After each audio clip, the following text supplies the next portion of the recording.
Welcome y'all to the Blackhoof Saloon, a Wild West Exodus podcast. Mosey on up to the bar and get yourself a bottle of firewater or a glass of sarsaparilla and listen to some good old yarns about adventures of law dogs, outlaws, and weird creatures. So set a spell, water your ride or your rider, and get ready to tune up your posses. This is the Blackhoof Saloon.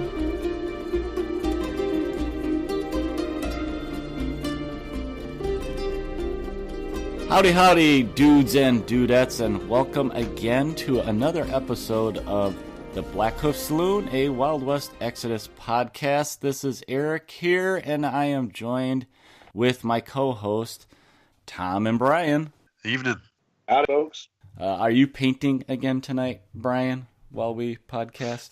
I am not painting tonight. My wet palette is currently awaiting a full cleaning. I went to change my paper and discovered that it was time, so I'm currently awaiting being away from my hobby desk long enough to actually clean it. So I've actually been putting together the scalpers, or the upgraded hands unit for the Warrior Nation. Okay.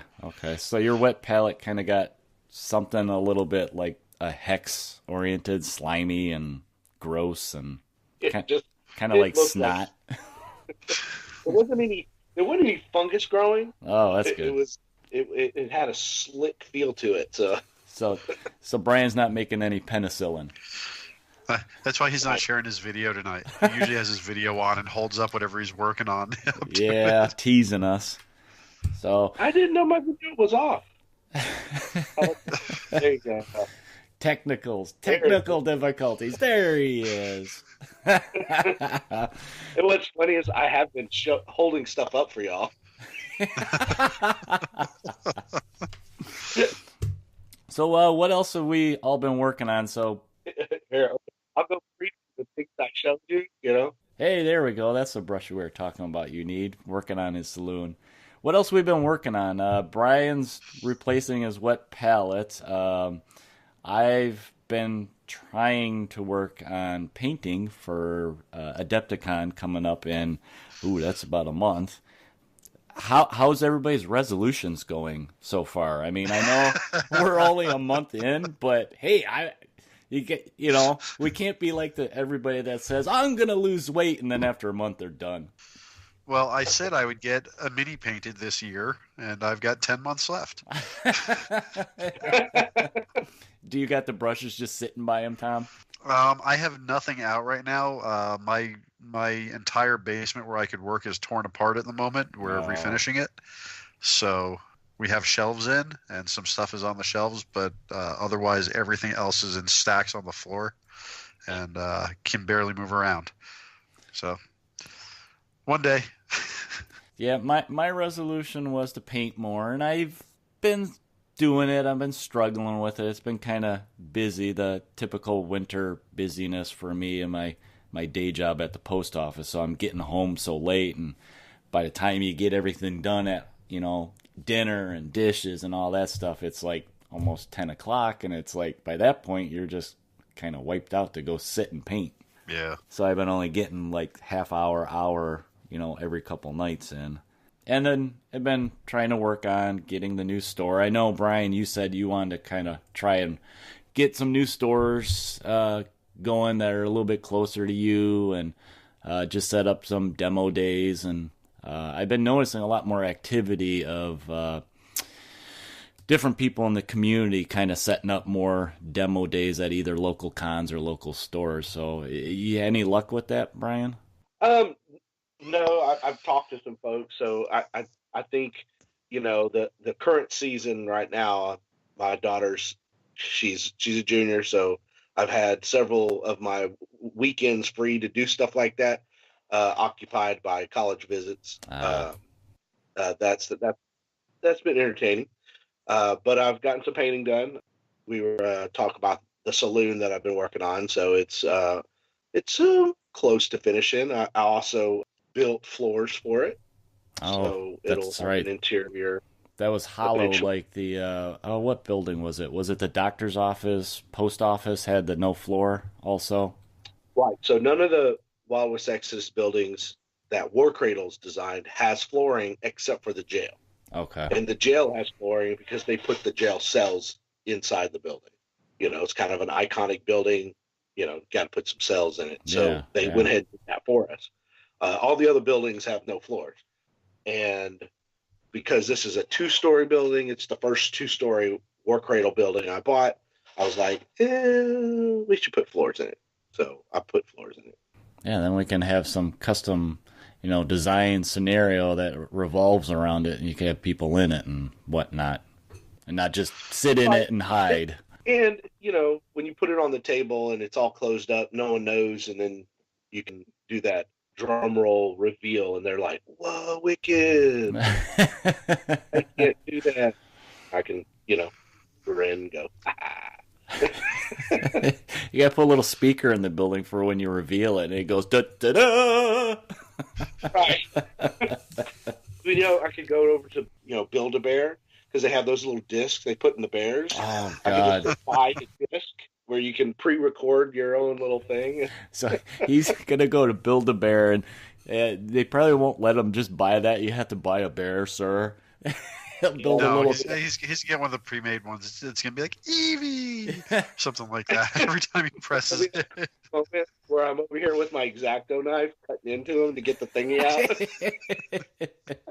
Daddy, what are you doing? Nothing, go to bed. It's my bear. Well, in lieu of a saloon, so last episode we unveiled that we are going to do a contest giveaway. It's our first contest giveaway, and it's something that we wanted to do kind of in line with our anniversary episode that's coming up in a couple months, episode 12. Of course, 12 months, 1 year anniversary, and we wanted to have a contest where you guys, the listeners, submitted like a short story of some kind of subject in Wild West Exodus that, we will pick. It could be funny, it could be, whatever you guys want. And really the only rules that we had were that you have to include our saloon, the Blackhoof Saloon, somehow in the story. It could be the place, or it could be just, you mention it, it's in the town, or something, somehow in your guys' story. And then our other little rule was to include our 3 roles, or, our little saloon icons, characters that you would find that the 3 of us mentioned way back in the beginning of the show. Don't tell them. Don't tell them. Make them search. All right. Go through our past episodes and you'll find it. So you have to just include those 2 things. And if we're going to pick one of the stories, and we actually kind of briefly discussed about, like, depending on how long it was and if there was like dialogue type thing, we may actually maybe produce it into like a dramatization of it or something. And I don't think that's something that we would put, so to say, in an episode, but maybe make it do like a side show, a little bonus type thing that people can go and listen to. It depends on the length and what we do with it type thing. But we mentioned that we did not have the giveaway prize picked out yet. And what we're going to do for you guys, whoever's little story that we pick and wins the contest, we were going to give away one of the War Cradle saloons. That was like in the second wave, I believe. We were just talking about it's a 2-story saloon. It actually has little swinging doors on it, which is awesome. And we're going to go ahead and give that away as the giveaway prize for this contest. So if you guys want to be part of it, go ahead and submit your stories by, I think I determined by April 10th. It gives us a little time to review them and pick it for that 12th episode, which we tend to usually release towards the end of the month. So the end of April is when the episode would come out that we would reveal who was the winner, and that's going to be our anniversary episode. So who knows what else we'll be doing in the episode. And we may even throw in for that prize, not just a saloon, but maybe something extra. We don't know. We'll see how we feel. Some little bonus stuff. So yeah, you guys go ahead, and when you submit those, just send them to our Gmail account. That's blackhoofsaloon@gmail.com, and then that way all of us can review it, and if it makes us laugh, it makes us cry, who knows? We'll determine who the best one is. So that is our first contest giveaway. I hope to see some interesting stories. We have a pretty, I think, imaginative community that who knows what we're going to get. I'm excited. I am too. I think it'll be fun. Yeah, it'd be fun. I mean, like we mentioned in the last episode when we first mentioned this, it's a great way for listeners and the community to kind of part of the show, which we've always told is that we love when you guys write in and comment and stuff, and we can interact with you guys more than just posting on the Dark Council as a comment or something, or liking a picture that somebody's, one of their projects they're working on. So it'll be fun for sure. I'm trying to think, what else could we talk about? Nothing. We've run out of topics. We'll have to shut down the show. No. So, did you guys see anything interesting since our last recording on the interwebs, like on Dark Council, or any interesting posts that you think generate some gab from us? I saw one today that kind of made me laugh, and it was Mike Pierce trying to call out people for Adepticon, and he posted, basically everybody's quiet and they're all preparing to face him, and then he posts that little gif from The Good, the Bad, and the Ugly where they just focus on everybody's eyes. That gave me a good chuckle. Yep, I saw that, and my response was like, "Oh man, I really got to get on that, don't I?" So, my response was to blot my eyes so no one could see the tears. So I won't edit that. Oh man, you're killing me, Brian. Just hop a freight train, get up there. Yeah, in the boxcar. Up there. In the boxcar with his little handkerchief tied over his shoulder and a stick. No, it'll be the Kyle the red and black bag with all my models in it. He can be Boxcar Brian. I mean, I'll tell you what. When you get up there, you can sleep in my car. I mean, I'm going to be in a hotel, but you can sleep in my car. Wow. You're going to provide a sleeping bag at least? What do I look like, Rockefeller? Well, with the top hat, maybe. But yeah, we noticed online too also a lot of, so we're in that time of the little teaser previews, so there's been quite a few of them. How many have we seen so far? I mean, I've seen 3. Is that all we've gotten? The 4th one came out today, I believe. Okay. So I'm terrible at those teasers. Everyone's always like, "Oh, it's this, it's that." I look at that going, "I don't know what the hell that thing is." Yeah. So, like today's teaser was, a little close up of the shoulder and neck of one of the new Wolfpack models. Yeah, that with with the new had the feathers. Right. So it's one of the new units that they've added. The card's actually in the shop, so or on the website, so you can check it out. And it's basically spirit wolves that now are something that you can use with synergy with one of the new models in Ghost Wolf's posse box. Is that kind of like the what, like a Sikkim type of rule or something? No, it's not. It's not a redundancy kind of rule. Okay, something new then. Yeah, it's something new that's unique to the new model. I don't have it in front of me, so couldn't tell you all the name. I'll have to go check it out. Female model with the Tomahawk, since she's leaping over everything. So she's the new model. She has a new power basically that involves the wolf packs that you bring in the posse with. So the issue is the box comes with 2, and that won't be enough. Because it's probably up to what, like a 6-unit type thing, like with the other dogs. You're gonna want to bring a couple of different units with multiple dogs in it.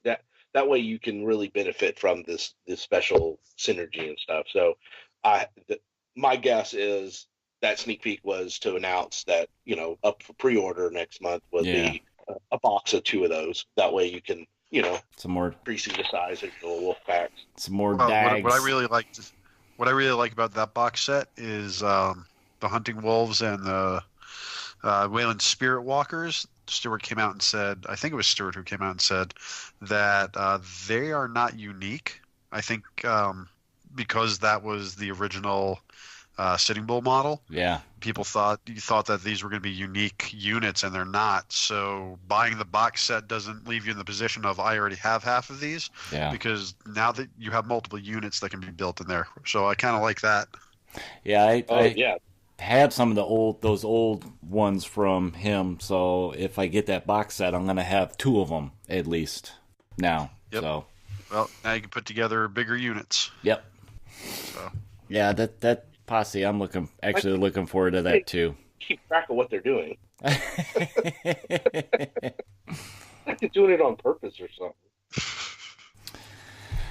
Well, listen, guys, why don't we wrap up our rambling here in this intro before we turn it from a little intro into a big intro and move into some of our segments for the episode where we're going to start looking at the adventure scenarios for the game of Wild West Exodus. And we're going to go ahead and pick them apart a little bit.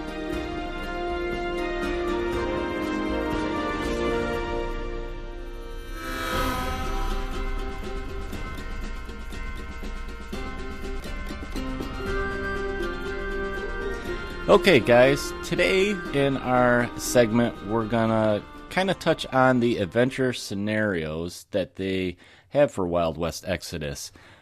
We actually thought about something that we probably could have done a while back, but with like tournament season starting and different cons coming up, like Adepticon, it's something to take a look at because you're probably going to see it out on the table.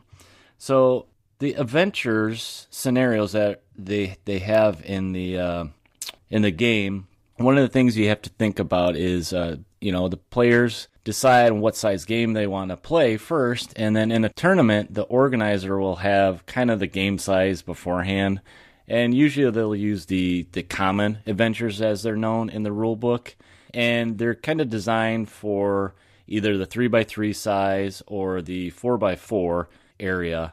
And they have a list for the points, but I mean, most of the time we usually play on the 4x4, and it's fine for any point, size posses that you guys have. So one of the things you're first going to look at is your game size, and then you're going to, of course, go ahead and build your force. And after you have that set, the players are going to roll for which adventure scenario that they're going to play.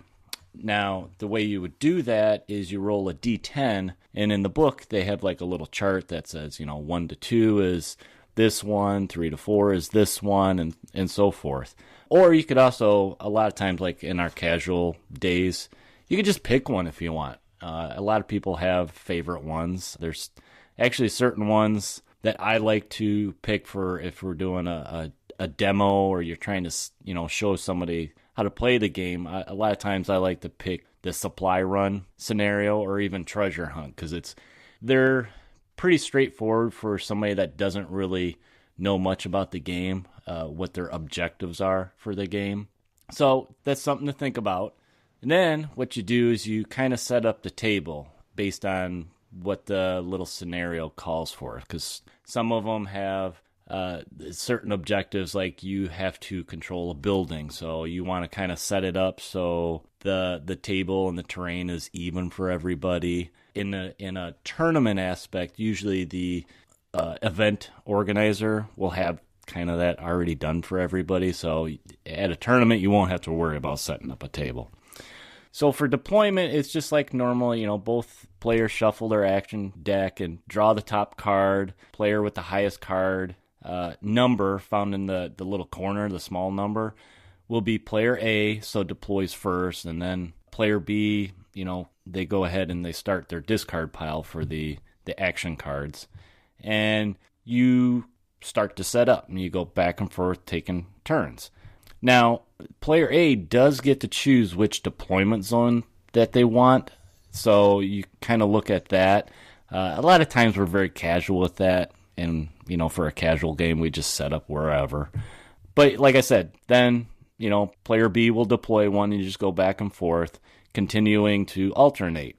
Now, if one player finishes deploying all their units first, and I know we've talked a little bit about this before in some of the past episodes, the other player continues to deploy the rest of all their guys. Any units with dispersed deployment special rule are deployed, starting with player B, and then finally any units with trail finder rule will take their moves also, also starting with player B. So at the end of deployment, if player B finished first, they have a chance to steal the initiative for the first turn away from player A by flipping another card. And if they're higher, then they can go first for that first turn of the game. So then you guys you start playing your game with the scenario. Why is that, Eric? Did I forget something? No, just why do you think they did that? Well, I think part of it's just to balance it out for both players. If you're or I guess the guy with fewer models, yes, obviously he's going to deploy first. So it's like a mulligan, and gives that guy a little bit of a help, because having less units sometimes can be a detriment to the game. Yeah. So it gives him a chance to basically that he can strike first type of thing, or go for an objective in the scenario first. So I do like that ability. A lot of times we forget about the whole player B finishing first and can try to steal initiative. A lot of times we just don't even think of that. So that's something to try to remember when you guys are playing. And that's okay in casual games, but I think for tournament stuff, it's something to keep them, keep track of. Especially if you have a lower model count in your model. Yeah, definitely. You don't want to be outgunned too fast. Let's look at what's great. So that was just kind of the beginning of the scenarios, like how you set up and stuff. But what's great about adventures, the scenario adventures?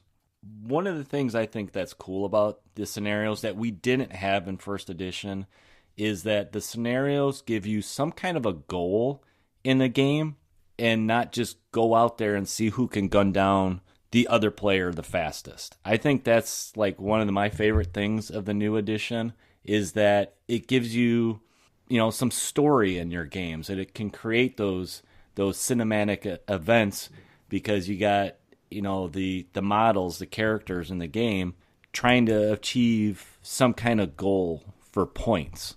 I think that's a fantastic thing. Right. So in the first edition, there were 3 ways to victory. And one of them, the third way, was you got the points that the models that you killed were cost for the game. So if you didn't want to bother with the scenario, you just killed as many of the other guys' models, and you sometimes would completely obliterate them in points. And that will, Tom, remember in Adepticon at the tournaments there, that was one of the biggest things that we saw was the flaw with that scenario system, was you had some players to literally ignore the scenario, and the other player would focus on the scenario and get all the primary points, but they would still lose. Yeah. And that's one of the things that is good about the second edition, is if you focus on the primary, you're likely to be able to get enough points that it's very difficult for your opponent to win if they aren't at least attempting it, because the only other way to score points in scenarios is adventure cards. Yeah. Yep. Having a way to win other than shooting your opponent off the table, I think is a big key. It's just more fun. You know, the first couple times you play, shooting each other off might be okay, but that gets repetitive quick. Right. So having an actual objective, having something you're trying to achieve, keeps it much more interesting. Yeah, and I think out of the 5 common scenarios, only one of them is points for kill. Yeah. And all the other 4 are victory points based on the objectives of the scenario, and that's really cool. And then we're not gonna go deep dive into the Badlands, but the Badlands also, that's 5 more scenarios, and also aren't a kill your opponent based scenario. It's there's a lot of story in the Badland ones. Right. So something that since we're kind of talking about the victory, so the way victory works with the scenarios is they generally run 5 turns. And the person that has the most points from the objectives, or like we mentioned, the adventure cards, is the one that wins. Now, they do have one little bonus thing that the winner will get a bonus 5 points by round 3 if the other player has nobody left, if they got wiped off the board. That won't come into play too much for your casual games, but in a tournament aspect, that's another thing that you kind of want to maybe keep in mind. I don't think I've ever played with that little bonus thing.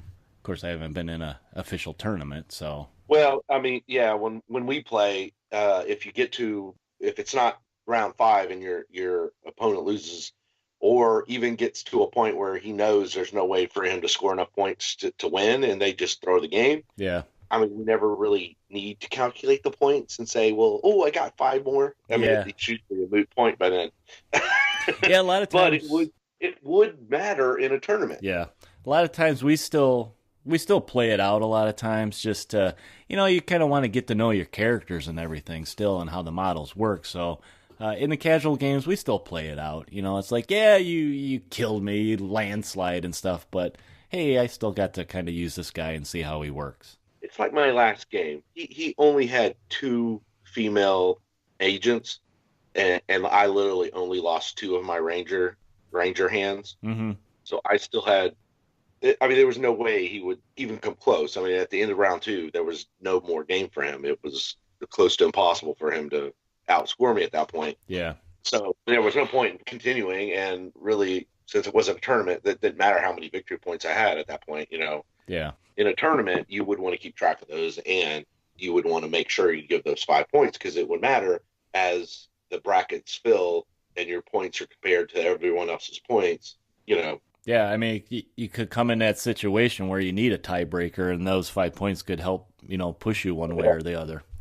Well, all right. Why don't we go over? Want to go ahead and list them, Brian? Okay. So the common adventures are Supply Run, Higher Ground, Stake a Claim, Send a Message, and Treasure Hunt. So, hey, Tom, which one is your favorite? Really, that's awesome. Don't bother me, I'm painting. So tonight we have kind of a reversal. Usually it's Brian that's working on something while we're recording. Tom busted out paints, and we can see the top of his head tonight. It's probably a little more entertaining. He has more hair than I do. It's all about the dip. Yep. It's all about the dip. And he's not talking about so Red Eric, Man. Which is your favorite common adventure? Well, Treasure Hunt. I touched on the ones that I like to use for demos, and newer players are Supply Run or That's not the question. I'm not asking you which ones you like to demo. Which one do I like the most? Well, see, that's the problem, because I do it so much. I think just by default it's become my favorite one. I like Treasure Hunt the most, I think. Treasure Hunt? Yeah. The last time I played it, it was kind of funny. So I did maybe one search in that one, and then my opponent was getting up on the tokens on his side of the board, way faster than I was. So I got caught up where I was doing defense all of a sudden, but luckily my defense played into a lot of the adventure cards I had. So a lot of my points I was getting was from the adventure cards. So I was preventing him from getting points from the the objectives, but he wasn't thinking about his adventure cards at the same time. Whereas I was doing the opposite. I did do an objective, but I was forced to go on that side of the board and kind of, okay, I got to prevent him from getting them. So, but yeah, I like that one. I like the variety you can have with the setup of the objectives on that, depending on what your board setup is. It's like an iconic kind of scenario, treasure hunt. Yeah. It's, each player gets to place 3 loot markers, and during your turn, you have to get your one of your models up against these tokens, and you spend an action and search. And if it's even, it's actually treasure. Yeah. And you can get victory points if you maintain base to base with this loot token. Yeah. If it's an odd number, it ain't squat. And that's one of the things I like. You don't know what you're going to roll when you do that search. It could be gold. It could be, dust. Right. So what's neat, what's often happens to me is I get up to these objective tokens, and and of course it actually takes an action out of your model. So you have to set yourself up to be able to do it. Yeah. And for some reason, I literally always roll odd number when I search. So I quickly help my opponent find the rest of these treasures, because of the 6, only half of them, right? Yeah. Only 3 of the tokens can be treasure, and it just so happens that every time I get all the searches out, and it's like, oh crap, now they're all on the other side of the board. Yeah. So let's go over the objective, since we're talking about treasure hunt. So the objective Brian mentioned is the model needs to be in base contact with the token at the start of the activation. They can make search action, investigate the token by rolling a d10. Odd number, it's nothing. Even, it's something.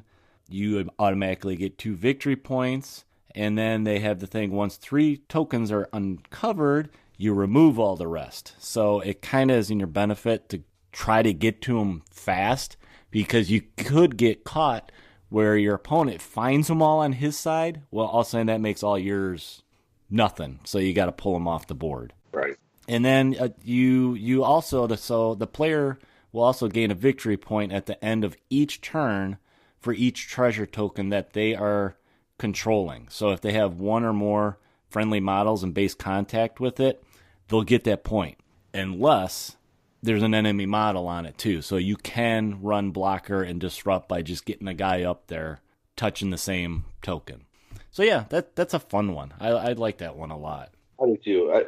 It also reminds me of there's a lot of ways to expand on treasure hunt and actually make it more exciting. Yeah. Kind of like what we did at Adepticon, where we did a big narrative event. Yeah. And the tokens were not just a static treasure. They were actual items that you could use in the game, or they were critters that immediately attacked you. And I've heard the horror stories of that. There was nothing horrible about that. That was awesome. It was really, really fun. And actually, just in the Dark Council, somebody was homebrewing a similar thing where searching caused a volatile reaction of critters and stuff, and so it looks like we actually have in Chicago some of our local players. They're trying to put together a after dark 21 and older event to do at Adepticon this year. That they're kind of similar off of this. They're taking off of this, that the tokens are gonna be basically like moonshine stashes. So the actual player, when their models find this, depending what's under it, they're going to have some fun with it. And do a little adult Wild West. They're calling it, what do they call it? Take a shot for every victory point? Yeah, they're calling it Drinkadus or something.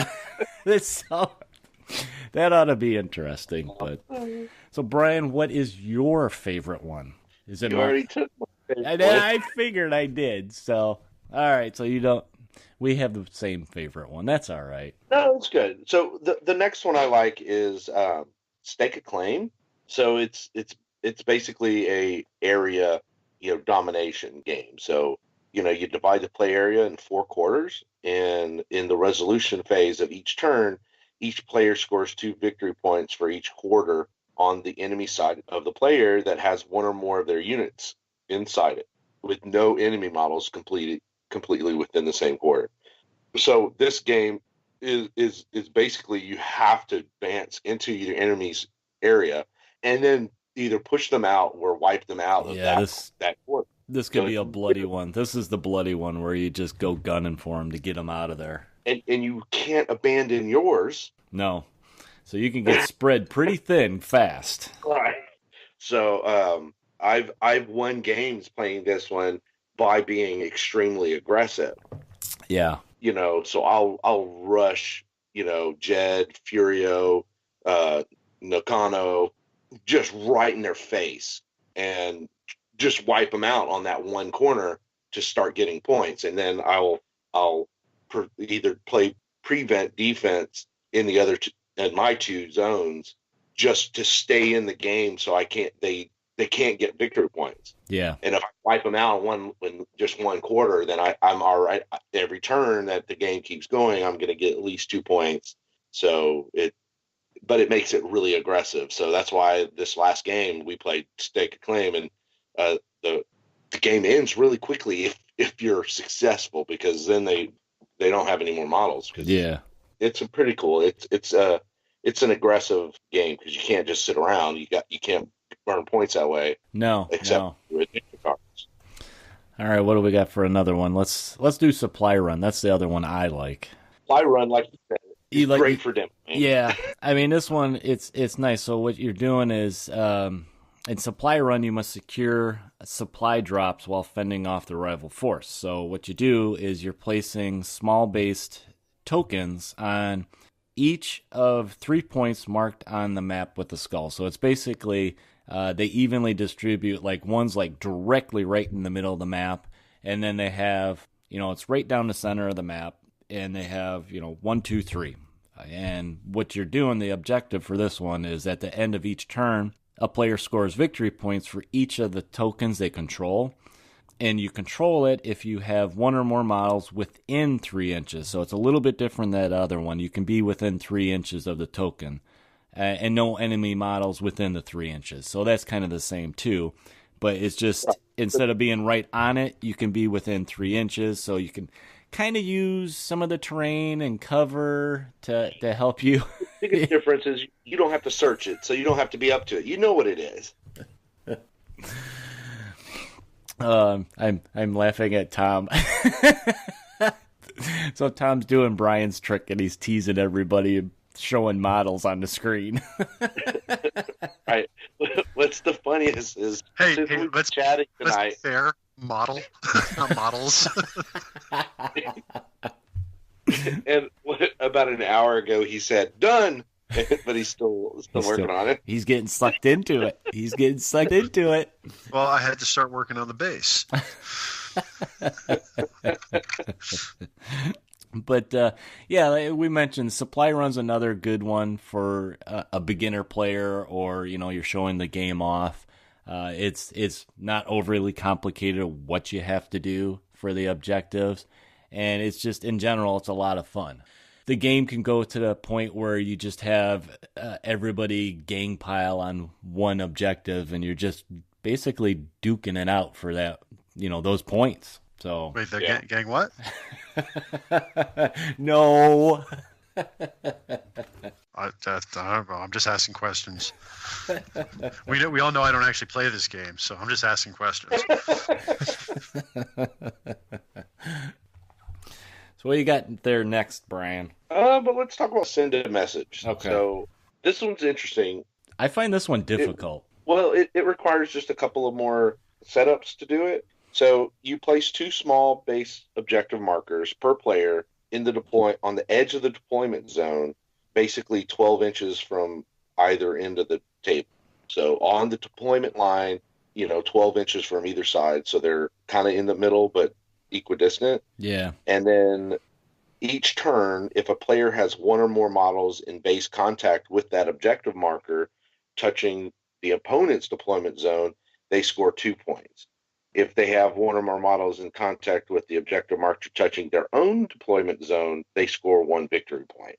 And I know someone's asking, does it matter if anyone else is touching it? No, it does not.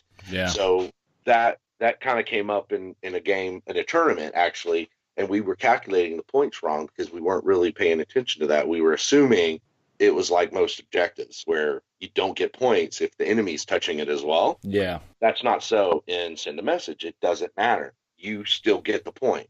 Bad side of it is whether it's 1 or 2 points. So that you got to keep track of that because it does count. Yeah. So, but it's a pretty cool one. I enjoyed it. That game, we just didn't calculate it right, and it completely send the game and the other players win if you aren't paying attention. Like I had, we had miscalculated, but the fact that we both were standing next to the same marker, I got more points because it was on his side, or he got more points because it was on my side. So it really does make it important that you keep track. Yeah. Because everyone gets points. There's no denial of points. So it makes it fun.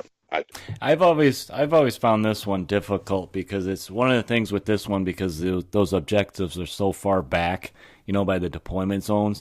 Not only do they take a while to get to if you're going for your opponents, the ones on his side to get those 2 points, you got to decide, okay, do I want to send everything in there to try to get the 2 points, but then I leave mine open that he can go get them? So you have that tough choice of who do I hold back?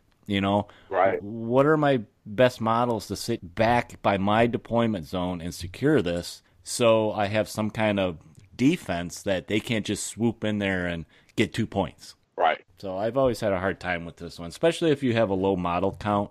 You can get stretched out pretty quickly in that. Luckily, Eric, you play the slowest faction in the game, so you can just sit back and defend with everybody. They're kind of they are kind of made for this. That I can just put some brutes back there with their Gatling guns and just hang out. Man, I'm gonna go get a nice pack tonight.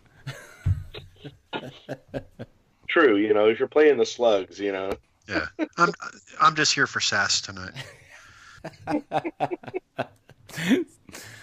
All right, we have Higher Ground is the last one, right? That's the last one? Okay, yeah, that's the last one we haven't covered. So Higher Ground's a kind of neat one, and it's very dependent on, your terrain. So, when I mentioned about how you pick your scenario before you set up terrain, this is one that really comes into play, because there's been a couple times where we've had terrain set up just so players can jump in and go, and then this is the one that they roll. And then the players have to spend time kind of moving stuff around to make it even. Higher Ground, the way it works is the setup is you're going to place a small building kind of on a 4x4 on each zone. So if you divide it in the middle, one's going to be in one corner, the other one's going to be kind of in the other corner. And the objective for this is each turn you have a unit embarked in the building on your side of the play area, you get 2 victory points. Now, each turn you have a unit inside that building or not in your building. Let me start over. I'm getting tongue-tied. Each turn you have a unit embarked in the building on the enemy side of the play area, you get 4 victory points. So those are big points. If you can get your guy over on the other side of the board and in your opponent's building, 4 points is big. And they don't mention, the whole, you can be in there with your enemy and still get the points. Well, we were looking at the building rules the other day, and you can't enter a building that is occupied. Yeah, okay. So you got to race to get there before they do. That's right. Otherwise, you got to blast them out of there somehow. Yeah, you have to wipe them out, then jump in. You can't actually do. That's right. Do it. So something that would be good for that would be engulf or, stuff like that. You just got to kill them. Really. Yeah. There's all tons of ways depending on what's stuck in there. But yeah, they're Usually a group, a unit of hands are good to be in there because you just got a lot of models in there, so it'll take a little bit longer to get rid of them. right. So yeah, you plop in a large hands unit, and it's got a lot of wounds that they could absorb. Well, that's the 5 adventures from the rule book, and they even say in the rule book that they expect to come out with other adventure types. So, and I know so far we've gotten the Badlands adventure type as an expansion, and I'm sure we'll be seeing more in the future. Yeah, you can get the Badlands off the website. They're free to download. And I mean, if you guys want to check out the common adventures, like Brian said, they're in the rule book. They start on page 48, it looks like, which is basically everything that we kind of breezed through. They got some, if you guys want to look over them a little bit more, we may have missed a couple things because we did kind of try to summarize them for you guys. They do have a little bit of fluff story at the beginning of each one, which kind of gets you into the theme a little bit. But yeah, those are the common ones, and yeah, hopefully we see some more soon. That's right.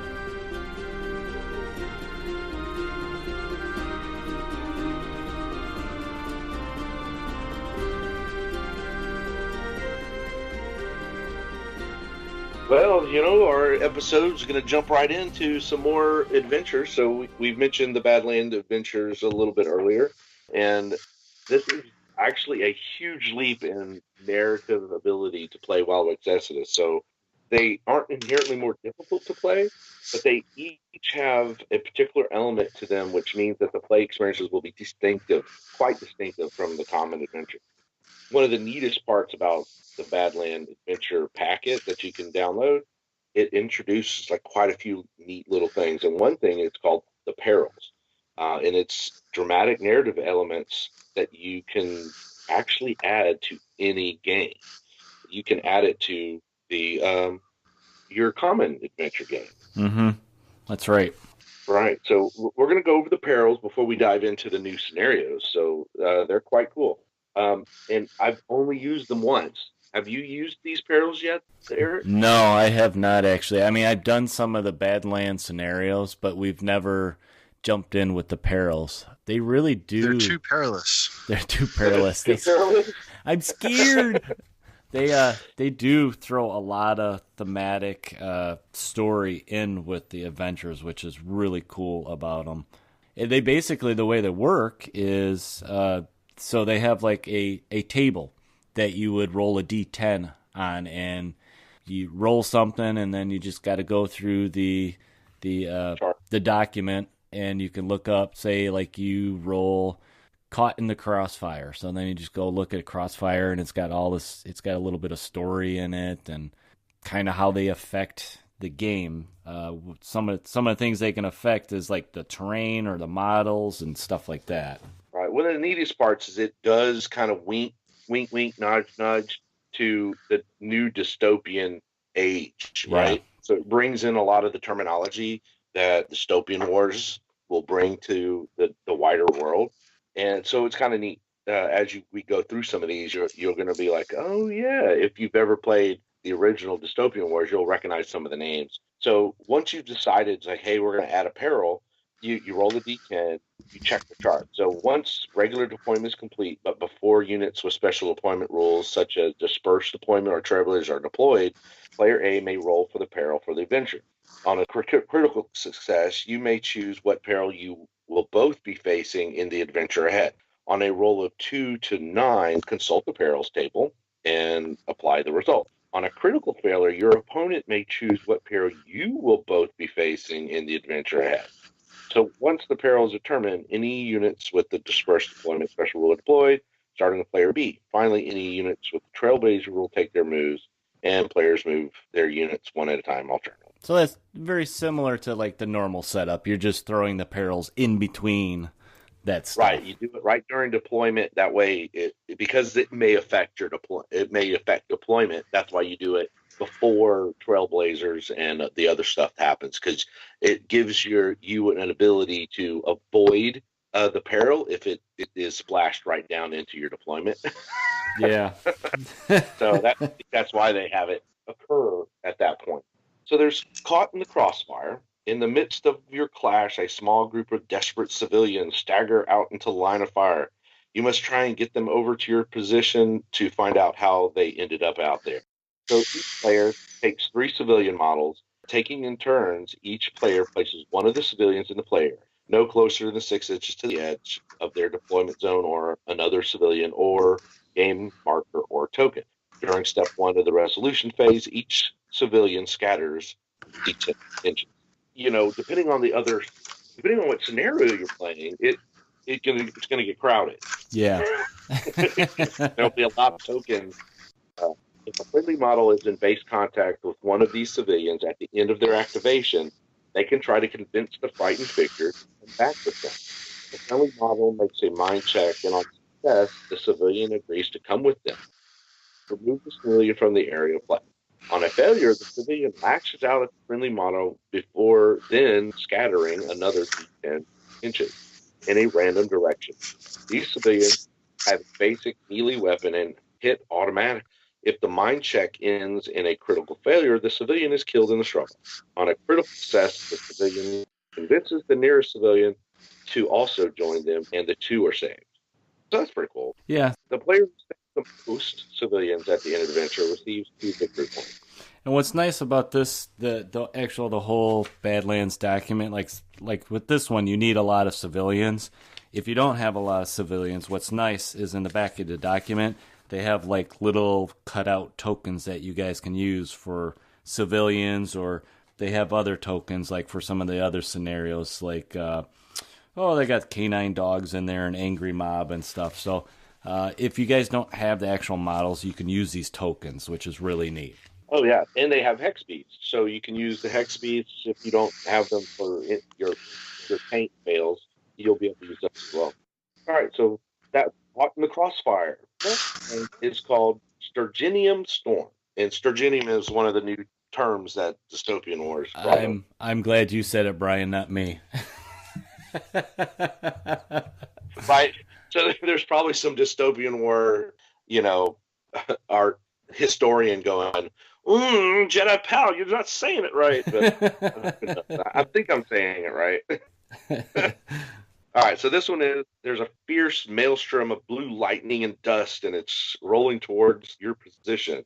So before the start of the resolution phase of each turn, roll a d10 and add the turn number to it.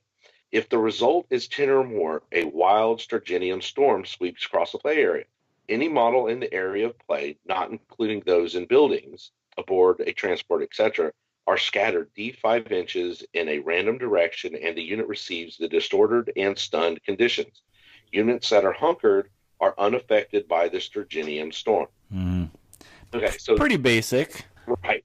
So this brings in a bit of an element of surprise. So whatever your scenario is, you may get caught out where your models could be thrown about. So it just adds a peril to the game.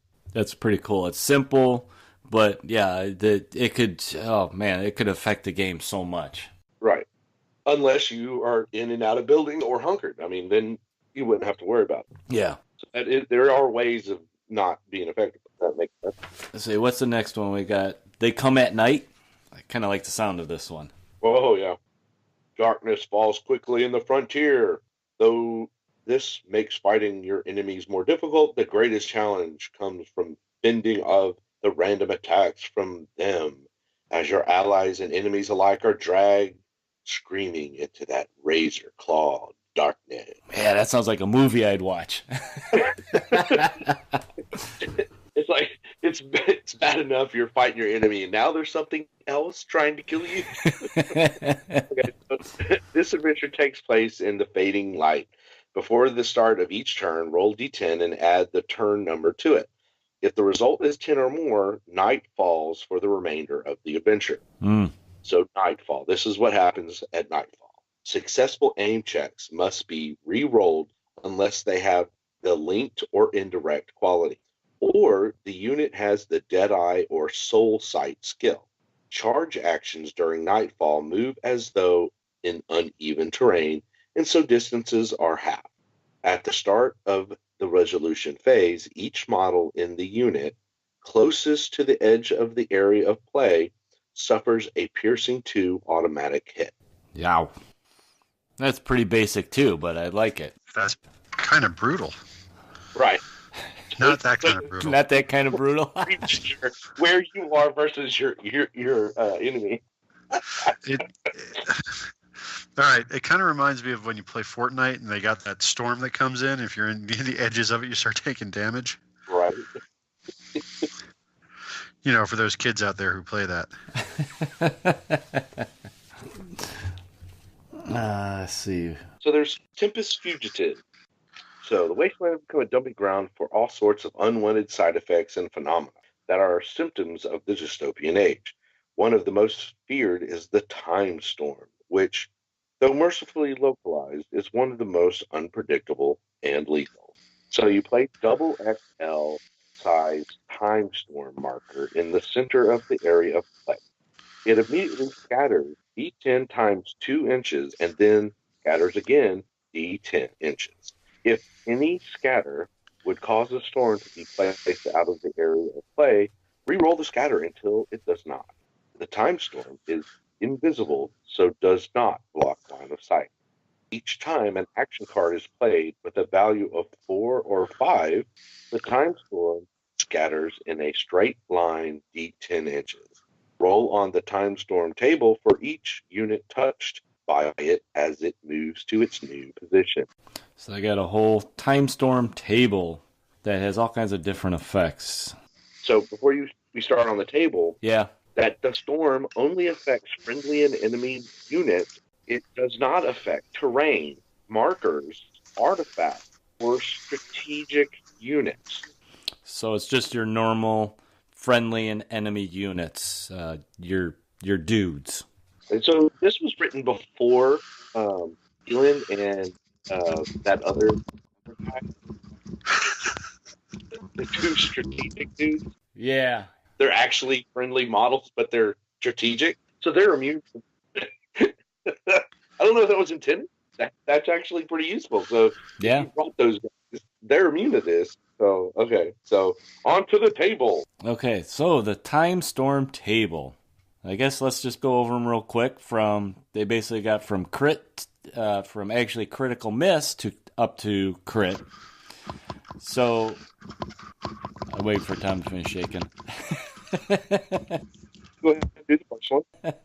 So on the crit miss, the unit ages 40,000 years in a millisecond, and the unit is automatically destroyed. Ouch. Right. So yeah, don't roll that. All right. So on a roll of 2 and 3, the unit counts as having already activated for the turn. All right, and then 4 and a 5, the unit is displaced and has the hazard condition. On the 6 and 7, the unit is disordered and stunned. So they're starting to get not so bad. 8 or 9, the unit does not count as having activated yet. So that's a boon. Yeah. If you had already activated, boom, you get another activation that turn. That's actually a really good one. And then on the critical roll, the unit gains a fortune check. And we know how valuable those are. Yeah, but I'm thinking I like 8 and 9 better. Yeah. I mean, it's very situational, though. I mean, like you said, if you activate it already, you're getting another free activation. So that's huge. Especially if it's your boss that gets hit with that. Yeah. Then you get a bunch of fortune back. Yeah. So that's cool. That was Tempest Fugitive. So that's a cool one. I think I'm going to want to do that one in the next game. Yeah, it's got a little more management to it with the storm, but I think just with that storm table, it really can. It's a lot of random. Yeah, it can be fun. All right, so we got the sickness. I'll move this mic back down. Darth Vader. Screw you. Where's my inhaler? Here I am trying to peacefully paint my first model. As we're reading, You're still working on the same model? Keep up my New Year's resolution, and you 1, guys. 2, 3 colors. You're done. Dip. Oh man, we're I'm putting more effort into the. Like,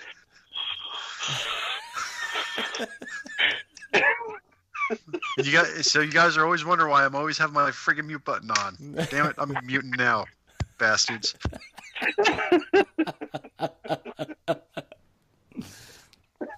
Oh boy. Where we are, the sickness. So we got the sickness as the next peril here, Brian. Okay, so I'll read the narrative part. The spent munitions, plague, and other poisons lie invisible in the soil and air. Often a group can become stricken before they realize what is happening. Lethargy is the only clue that something is amiss, but by then it is often too late. Oh man, give me chills, Brian. By lethargy, do you mean lethargy? Maybe. I'm just wondering. It's going to come out in my southern drawl. You're just going to have to deal with that. Again, I may be mispronouncing it, but that's just reading it. You probably did better than I could, Brian, so. Maybe we need to. Why don't you pull it up, Tom? I will. You know what? You need some dramatic readings here. That's what I do, is drama.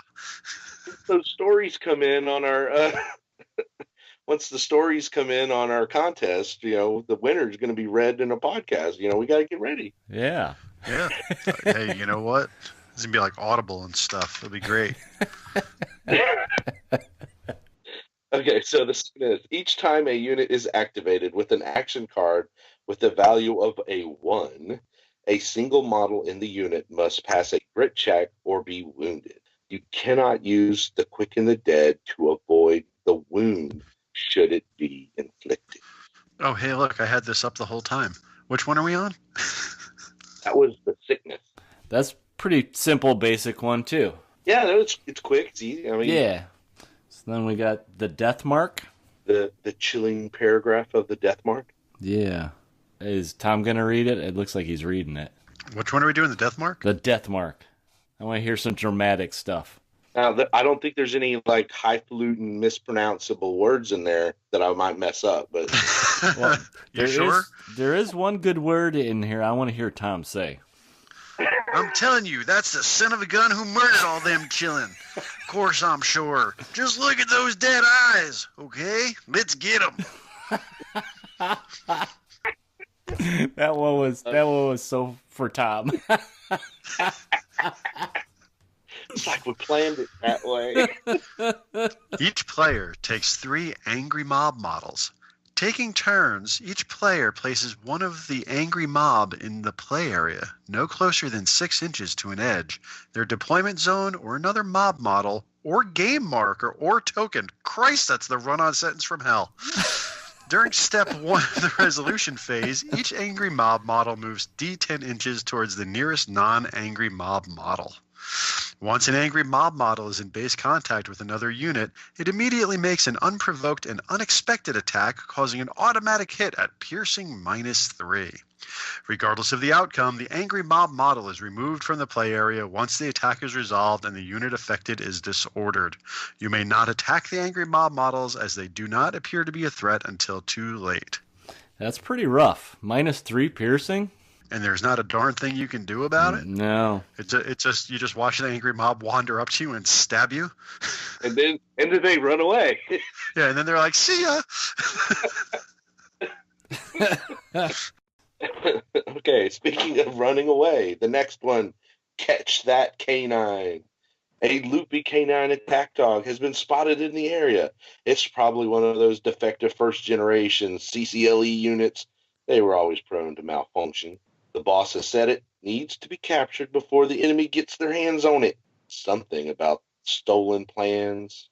I just hope this is an automa we're looking for. So this is all about canines. Puppy dogs. So you place a canine attack dog model in the center of the play area. It immediately scatters D10 times 2 inches and then scatters again D10 inches, similar to the storm. If any scatter would cause the canine to be placed out of the play area, re-roll the scatter until it does not. During step 1 of the resolution phase, the canine scatters D10 times 2 inches and then scatters again D10 inches. That is one fast little doggy. Yeah. If a friendly model is base contact with the canine, they can spend an action to try to grab the heck is that word? That word? It's one of them highfalutin words, Tom. Highfalutin words? Recalcitrant? What? I don't know. It's them dang British authors. They put in this weird word. All right, so they can try to grab the Are we still on Catch That Canine? Have I missed something here? I'm really not sure how you say that word. Well, let's just call him Frisky. Oh, recalcitrant. It's recalcitrant. Come on, guys. I'll call him Frisky. All right, I ain't gonna attempt that one.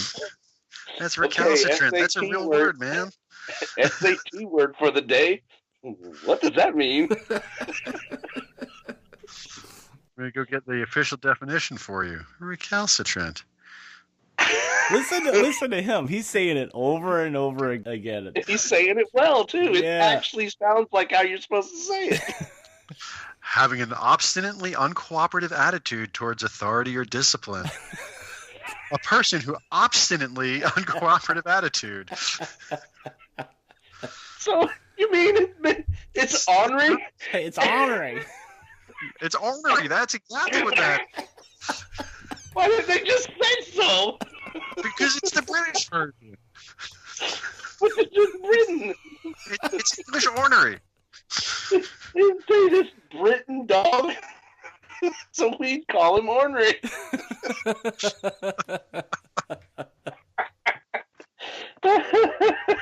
Oh.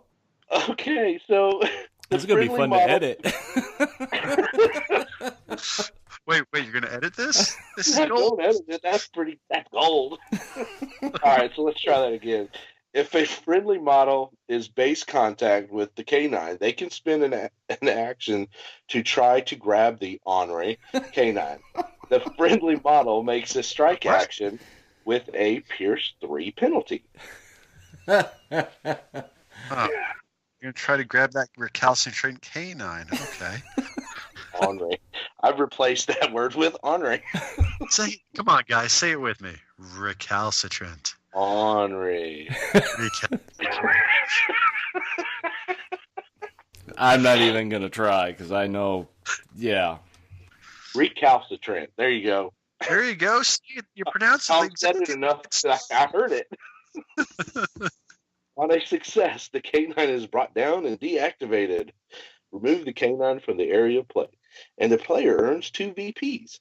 On a failure, the canine makes a single automatic hit on the model with a Pierce 4 as it rips off a sensitive area with its teeth. It then scatters D10 inches in a random direction again. You can shoot the canine, but no VPs are earned if it is destroyed. Damn. Man, you're going to take a bite. Yeah, as a mailman, this one scares me. The postman revenge. Yeah, literally. Recalcitrant.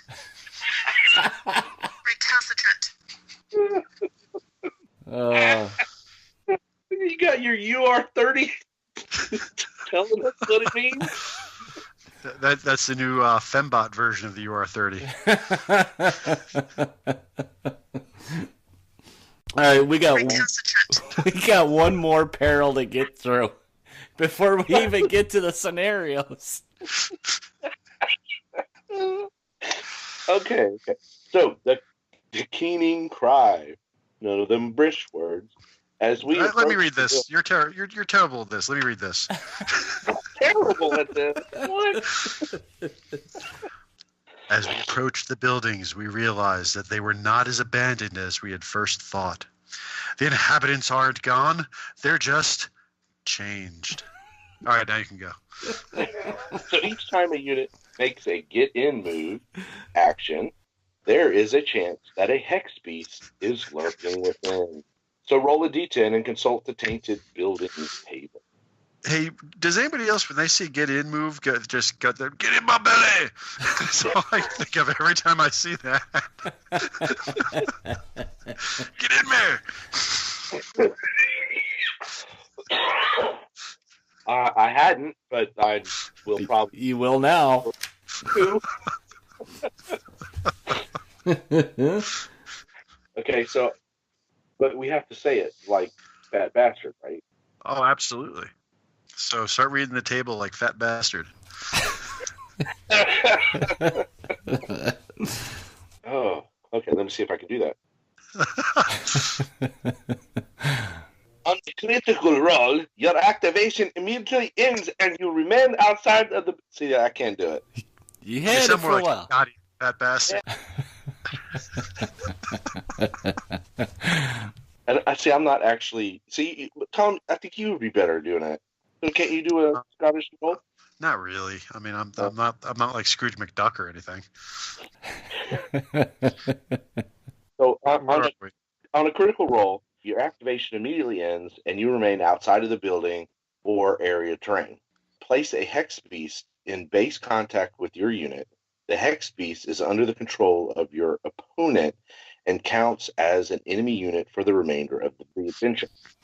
So 2 and 3. A mournful cry rings out, and a hex beast shambles into view. Place a hex beast in your deployment zone. The hex beast is under the control of your opponent and counts as an enemy unit for the remainder of the adventure. 4 to 9. The structure appears empty, though let's avoid the hatch to the basement for now. Treat the building as normal. I like that one.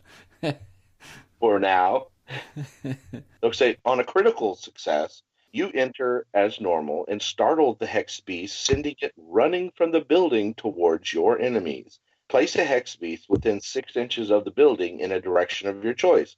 For the remainder of the adventure, the hex beast is considered a friendly model and is under your control. All right. So, Those are Perils, but Perils really are cool. I yeah. have no idea why we haven't been using them. No, now that we went over them, they sound so fun. I mean, the narrative play possibilities for this is really cool. I think they really do spice, and you spice up the normal, the common adventures. Yeah, really. you can throw these in the common ones too. So that's really cool. Well, cool. Okay, so we got the Perils in the Badlands, and now we have the Badlands Adventures. Okay, so one of the things they actually suggest is to try to play the Badlands Adventures as linked adventures. Yeah, so like a narrative, you do the adventures in sequence, and they do have some rules if you do that, right, Brian? Yeah, it says players are welcome to play individuals as standalone games if they wish. When playing linked, a player cannot change factions between linked adventures and must include the same boss units. If a player won the previous adventure in a narrative, they start the next linked adventure with an additional adventure card in their starting hand for the first turn of the game. So that's kind of fun. That'd be a fun like club type thing to do if you get the same group of guys, every other week, every month, do one a different month, and just carry it over. You need to do a Badlands League play where for the next couple of weeks you're going to move on to the next adventure, and you get to keep your same boss, but he obviously can bring any of your available troops each week. Yeah. This would be kind of like a really cool event to have, to run at a convention. Yeah. You start off and you sign up for the day and you run through the entire Badlands, storyline in one day. Would be kind of neat to do. That would be cool. I mean, that's 5 games. It's not that bad. Yep. Right. I think that would be cool. Make it so. Okay, so if only there was a convention to do that at. Right. Wish there was. Okay, so you basically choose your game size, same as the common. You build your force, the same thing. They suggest that you don't do Badlands as like your first adventures. So it does suggest that you at least have some experience with the common adventures before trying any of the Badlands adventures. And then they say you can roll. Obviously, if you're doing a link, you can just go straight up the chart. But if you're just doing randoms, you just roll them out. So what do they got for the first one? Picking the Bones. Picking the Bones is the first one. And then Attack of the Camp, Stranger Things, Eerie Lights, and The Rift. So we're going to go over each of these. Obviously, they don't change anything in the way that the game sets up. So you still set a table based on which of the scenarios. Then you decide on your reserves. You do your deployments the same. They do suggest that you also do the perils.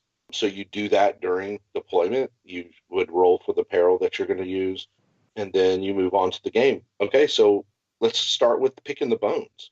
Yeah, this one's interesting. So the Badlands are littered with the detritus of past conflict. For new arrivals in the frontier, these battlefields are often troves for weapons and other more esoteric items. It is a wise traveler who gathers what they can when Providence arrive. But all too often, other interested parties will clash over the spoils. I thought you were going to lose it there, Brian. Why? Because detritus? Or was that the detritus?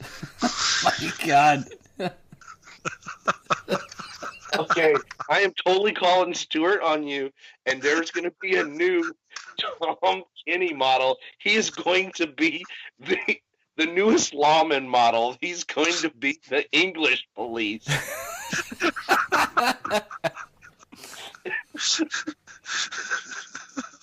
He'll have like a neat power, like verbal sparring or something.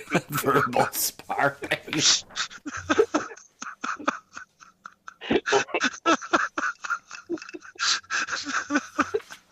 And he's gonna have that top hat, right, Tom?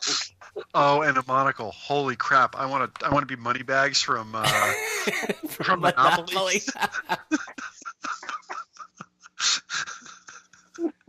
Oh boy. He's gonna have a book in his hand. Oh my God, that'll be his weapon. He just hits you in the head with the freaking dictionary. One of his weapons is called "Throw the Book at You." And he's got a little sonic phone in the other one. The other one that's going recalcitrant.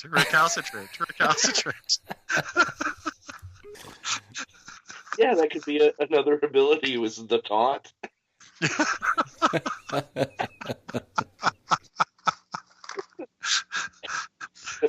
Tom enrages you as he corrects your grammar. Hey, let's be fair. I'm not a grammar police. I'm a pronunciation police.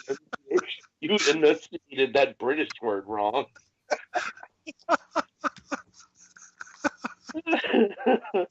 Okay, let's get this train back on track. Did I say that right? Train track. Yeah, you got that. That checks out. All right, picking the bones. After placing terrain, each player takes 4 small base loot marks. Booby trap models would be ideal. Taking it in each turn, each player places one of the loot markers on the play area no closer than 6 inches to an edge, their deployment zone, or another marker. So if you look at the map on this one, is quite different. Yeah, this is neat. Is opposite corners. So you have the play area actually in this scenario is diagonal stripe through the middle from one corner to the other. So it's an interesting setup because you have to measure it kind of at this weird angle. Yeah. It's not a true corner to corner. It's kind of an slightly off center. So it takes a little bit of measuring to set it up. If a model is in base contact with a marker at the end of their activation, they can make a mind or quick check, the player's choice, to investigate the marker. If the roll fails, the loot marker is a booby trap and it immediately triggers. See the booby trap unit card for details and to resolve the blast. So it can go owie. Yeah.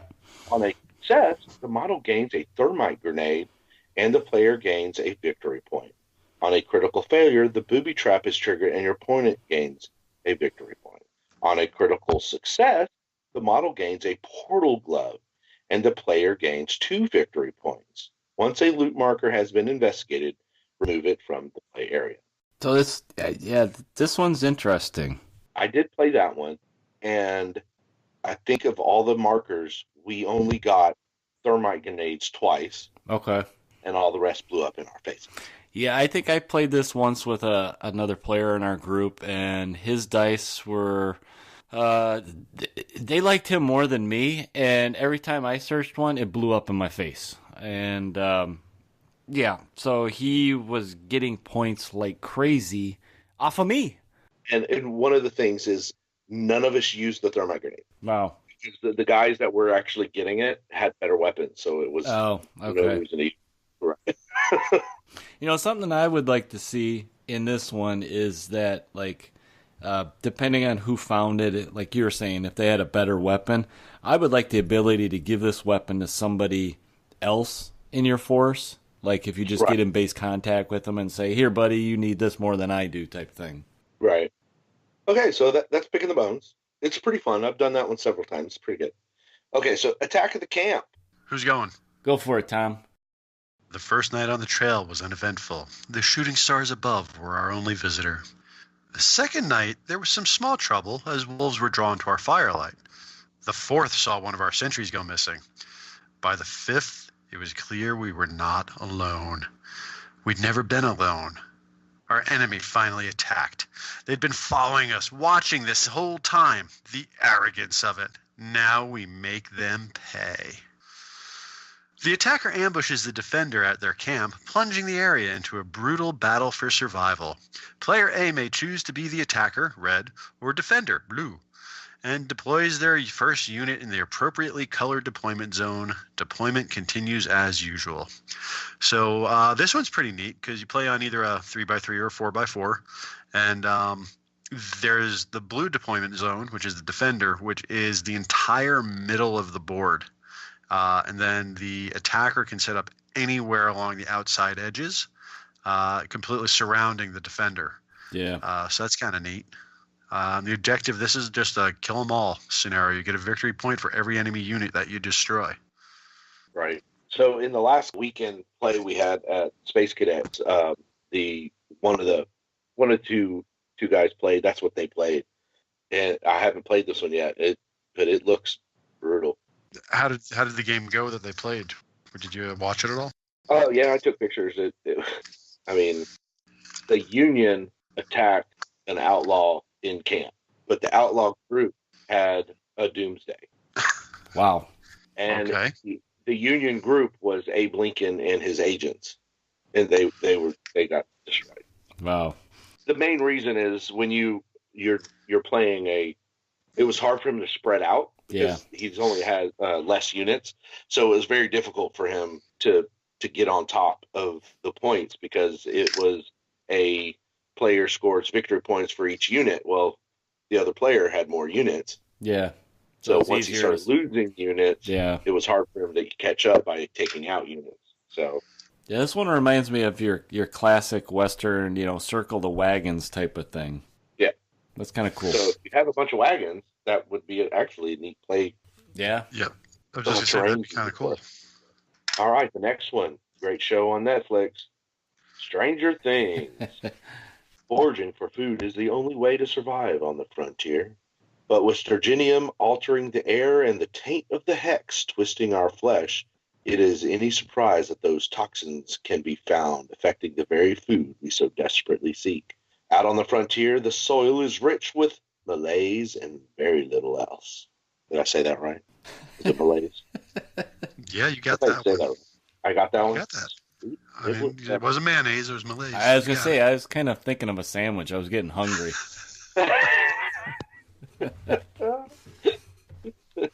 So how's this one work? All right, field markers. For placing any terrain, each player takes 2 XXL oval base sized field markers. So they give you these markers in the printout, so you print those out. You'll have I was just looking to see if they did. Yep. Taking turns, each player places one of the field markers on the play area, no closer than 6 inches to an edge, their deployment zone, or another marker. Field markers are uneven area terrain, so they count as half movement. So the objective at the end of the adventure, each player scores 2 victory points for each field marker where they have one or more of their models in base contact and no enemy models in base contact. If a model is in base contact with a field marker at the start of their activation, they can spend an action point to forage for food. The player receives a victory point for each unit that forages in their activation. Furthermore, roll a d5 and consult the following table. So it's a table with d5. So the first one is Hex Blight. So the effect of harvesting Hex Blight from the field, the unit gains the Tainted attribute. Hey, that's cool. Possibly bring them back after they get shot down. Right? I'd be interesting on what that would do to like the order. Yeah. Because you can't have a tainted unit in your posse. They would just kill themselves, right? Right, to disintegrate?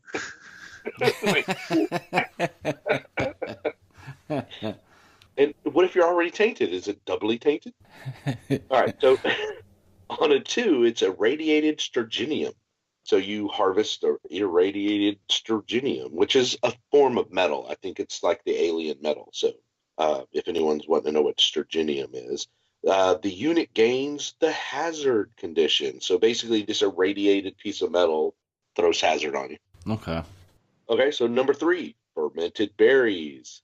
The unit gains the disordered condition. Okay. But you're not intoxicated by the berries. All right, so number 4, twilight poppies. The unit becomes shrouded and stunned until the end of the turn. And number 5 is delicious. You gain a fortune chip. There we go. So on a 5, you get something yummy. So it's actual food that helps. So it gives you a fortune. All right, so that's the Stranger Things scenario. The next one's my favorite one in the Badlands. I've done this a couple times. Yeah, the last 2 really are my favorite in the group. They're both really, really good. So, Eric, why don't you read your favorite? All right, I'll read my favorites. So the next one's Eerie Lights. Strange flashes in the darkened sky and bizarre scorch marks on the ground have led 2 rival forces to a small facility out in the Badlands. Both sides must attempt to break their way in and capture whatever infernal or otherworldly force lurks within. Do not expect it to submit without a fight. This is like your haunted house, basically. I love this one. Good. So the Eerie Shack. Before setting up terrain, place a medium-sized building, so they say approximately 8 inches by 8 inches, in the center of the play area marked on the map with the skull. This is the Eerie Shack. No terrain can be placed within 6 inches of this building. At the end of the turn, both players draw an action card and compare the number in the top left-hand corner in the same way as determining initiative. The player with the highest number places a torrent template with the narrow end in contact with an edge of the Eerie Shack, but oriented in any direction they wish. Models under the template are automatically hit with a Pierce 4. Yeah, this can hurt. I mean, I've had guys get caught too close to that building. Oh. So why would you be close? So the objective, each turn during step 3 of the resolution phase, if you have a unit embarked in the Eerie Shack, gain 4 victory points. It's a lot. At the start of each turn before step 1 of the initiative phase, any unit inside the building automatically disembarks and is placed within 6 inches of the Eerie Shack. They gain the stun condition as they are thrown out violently by whatever force is within. The unit may activate as normal. Yeah, I love this one. This is so fun to play. Oh, it's so good. So you rush to try to get in. Then you try to kill, if someone gets in there first, you try to kill them so you can jump in. And then if you lose the initiative, you may end up getting, torrented with the guy that you risked running up in there. Yeah. Very good. Okay, so I would play this is one of the many times that I've used Helena and look at the top of your deck to really good effect. Yeah. I was put the cards in the right position to make sure I clinch that end of turn card to be the highest number I could possibly get and steal that torrent and place it where I wanted. It worked out really beautiful. So yeah, no, it's really good. That one's really a fun one to go. Okay, we got one more. This is one of my favorites too. This is a good one. The rift. What caused the rift is not clear. Perhaps it is some enlightened experiment gone wrong, or a precursor to some greater calamity. As you watch the tear gnawing at the fabric of reality, you realize with dread that your enemies have been drawn here too. This area needs to be quickly secured from those interlopers so that it can be studied further. Very nice. Divided deployment. And it's sectioned off into basically 6 cubes in the middle of the play area. So you place a double XL size rift marker, and again, they make you one in the printout so you can print them out. Rift marker in the center of the play area marked on the map, so it's directly in the middle. The rift blocks line of sight. No terrain can be placed within 6 inches of the rift. And at the end of the turn, both players draw an action card and compare the number in the top left-hand corner in the same way as determining initiative. The player with the highest number scatters the rift 2d10 inches in a direction of their choice. The rift cannot be placed out of the area of play. Models touched by the template are automatically hit with the Pierce 4 and displaced. Terrain touched by the rift is removed from the play area for the remainder of the adventure. Oh yeah, so good. It's so bad. Okay, so the objective in the game, in the resolution phase of each turn, a player scores 2 victory points for each section on the enemy side of the play area that has one or more of their units completely within it, with no enemy models completely within the same border. Additionally, at the end of the adventure, a player scores 5 victory points if there are no enemy models within 12 inches of the rift. It is possible for both players to score these points, unless one of the forces has been wiped out. I have a feeling that happens fairly often with this one, the forces being wiped out. I mean, it sounds nasty. So my last game, not my last game, but one of my last games where I was playing an Abe Lincoln posse with, of course, I was playing, the Infernal Investigations, because, who else would you bring to investigate a rift? Yeah. The game was over at round 2, but I didn't have control of the rift the second time. He did, and he plopped it right down in the middle of my Nagano and Bass Reeves. And they both survived the Pierce 4s, but the building had one of his agents on it. So when the building went away, the agent fell. She was on the roof, so she fell down. At the end of that turn, he kind of gave up. Had he maybe wiped out Bass and I feel like every one of Brian's game stories is about him beating up on some new player. It is. It's bad, right? I may want to stop using the Infernal Investigations boss. I might want to start bringing in some scrubs. That's what I'm doing. Playing for at least 6 months. All right, so those were the Badlands scenario adventures. So we mentioned earlier, you guys can find these online. They're free to download. These are great. I mean, they're great for story. You can add those perils into them if you want. And also you can add the perils into the common adventures too. Something that maybe we can touch on real quick is homebrew scenarios.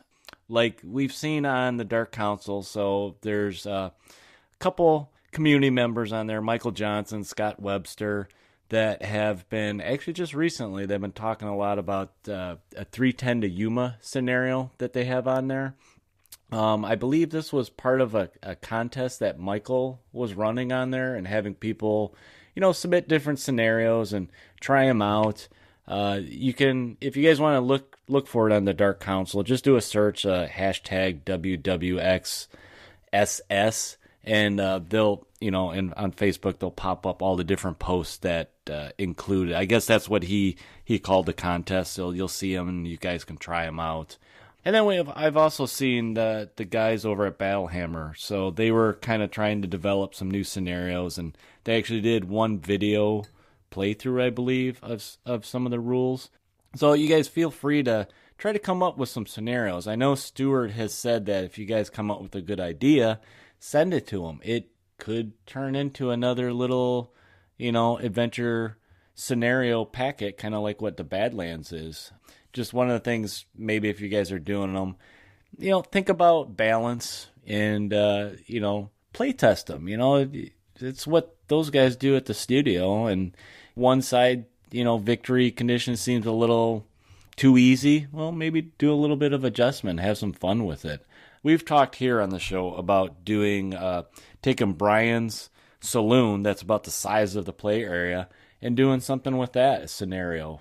You have to get the guy out to the train station, very similar to the 310. Or I was playing around with a stagecoach robbery type thing where you have the stagecoach going from corner to corner, and you got your outlaws that are trying to stop the coach and get a treasure token in it and get it back to their deployment zone.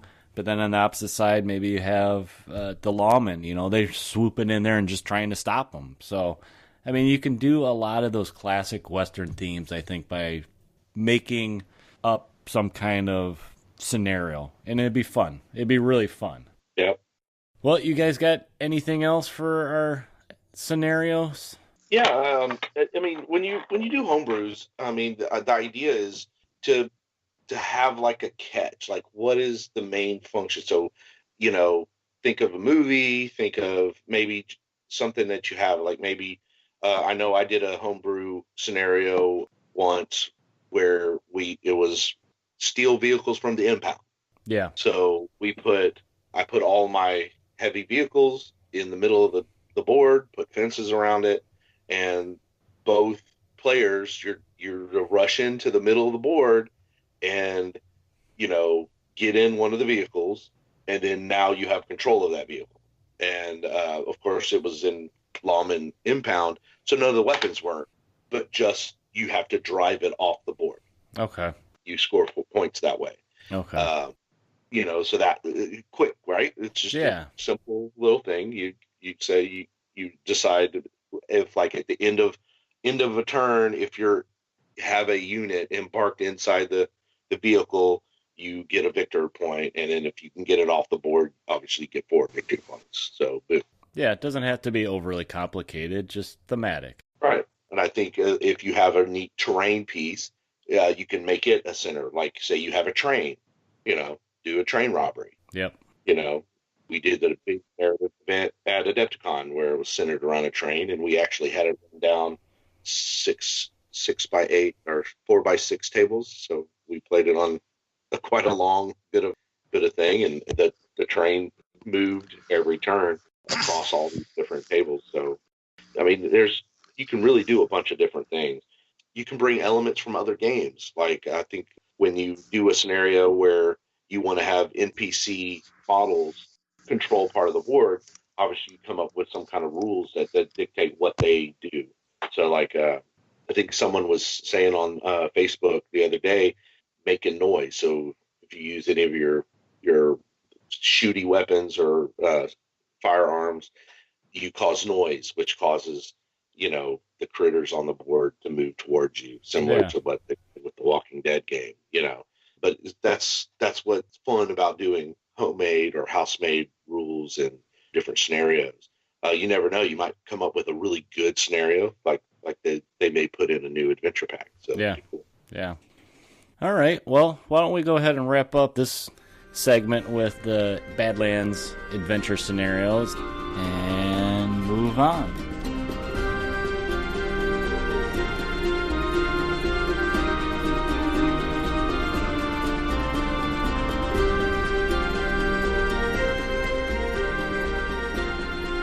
Well, listen, guys. Hope you enjoyed today's episode. A little bit of a look into the adventures, both the common in the rulebook and the Badland adventures that you can download on the website. If you guys had any questions about any of these, go ahead and send us any comments or questions to me, Brian, or Tom at our email at the Blackhoof Saloon at gmail.com, or hit us up on Facebook, either in the Dark Council, we're always lurking in there, or on our Facebook page, the Blackhoof WWX podcast.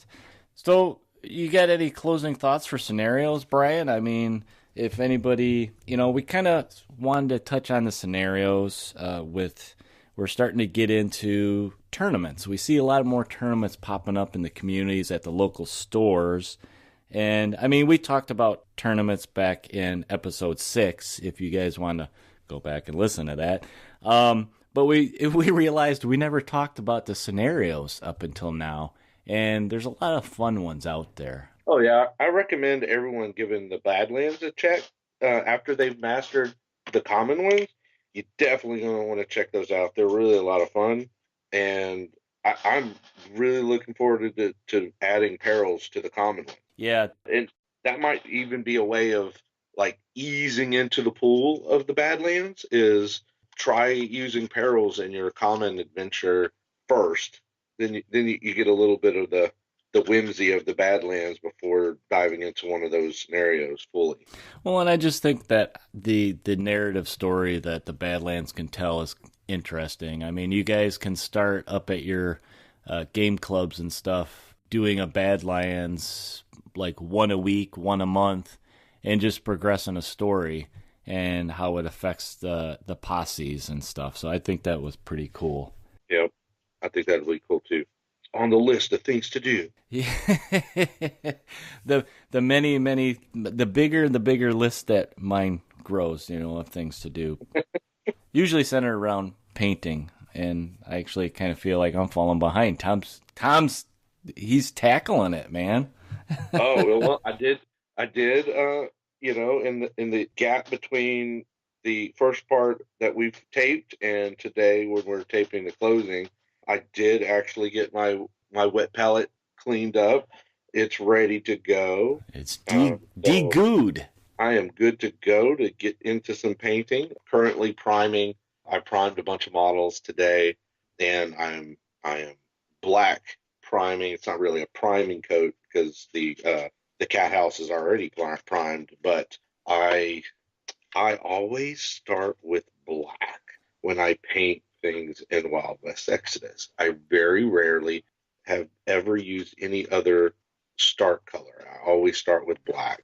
Well, it's good for shadows. And it does. It makes all of my things just dark and dreary for this wonderful world of Wild West Exodus. That's how I start.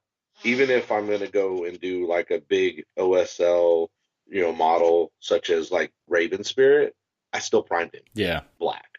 Then I started building up the white and the light blue to make him, the spirit energy glowy guy. I don't know. I just never explored any other color. But that was Painting Corner with Brian. Yeah, Painting Corner.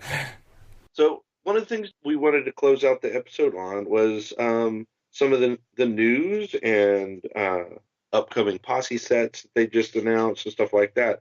So Eric, what in the next month's teasers are you most excited about? Oh, let's see. So, well, we have a certain posse set coming out for my faction that I'm interested in, and it's the Edison one that's coming out.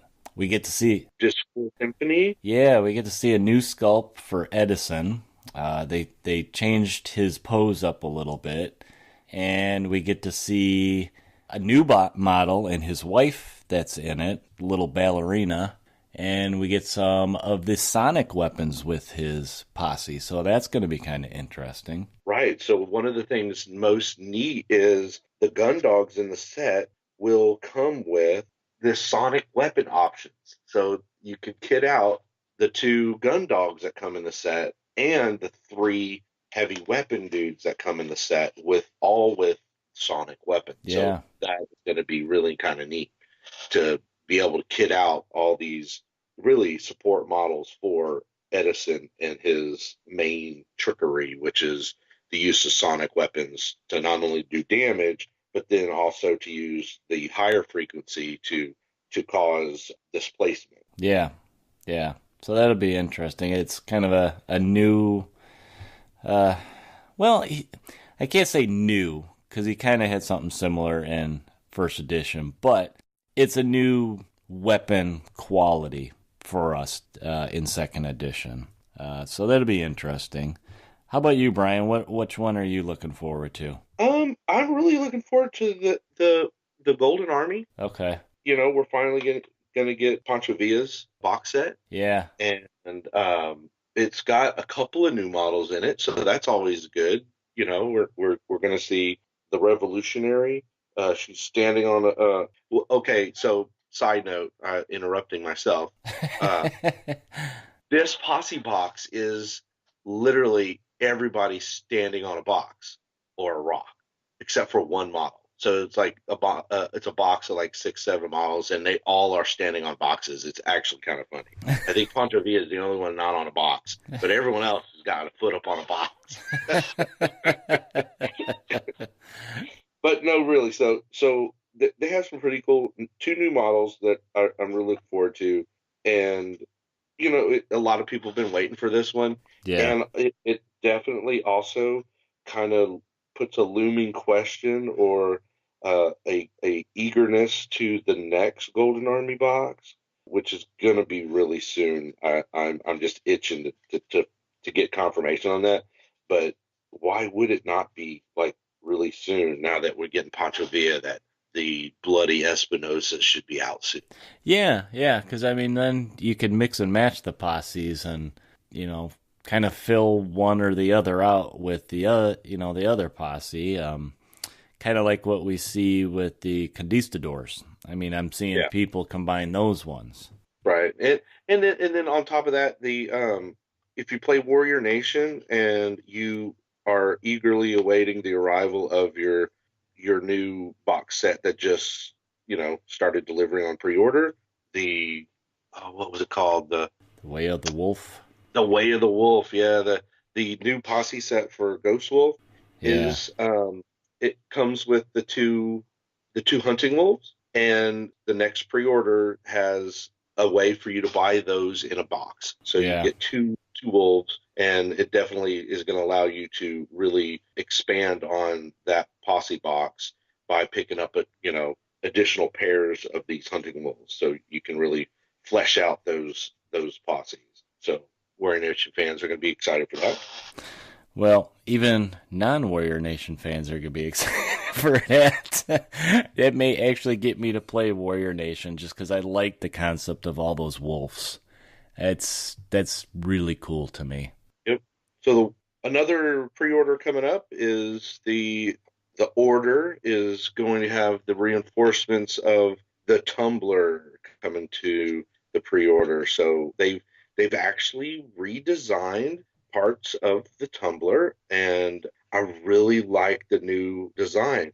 They it's not that different, but some of the elements that they've changed really do fit as being a little more high tech or more advanced. So like the exhaust piping is different shapes, and the shapes just look more high tech instead of just the traditional round pipes. They're more squarish, and they just look really cool. And then the weapons on the tumbler have been changed a little bit, and they don't look like traditional cannons anymore. So both of which is that's cool right. Changes. I forgot they did those little changes to it. Right, and even the pilot got a little bit of love, and he's not driving around with no helmet. So now he's going to have something on his face. He's got goggles. He's got a bucket on. the poor guy, the poor guy in the tumbler I own, he's out there. He's bald. That's why he's bald. He's probably been struck with debris so many times driving around in his tumbler. So now he's going to be wearing a helmet. So, it's good. Let's see, what else we got? So we got Nakano is coming out. That was their show exclusive this past year. And let me tell you, there's going to be people out there that fall in love with her, because I've been using her lately, and she's awesome. I really like her. You and me both. I mean, I like the fact that she's, with the emissary and stuff, that you can kind of take her in a couple different factions.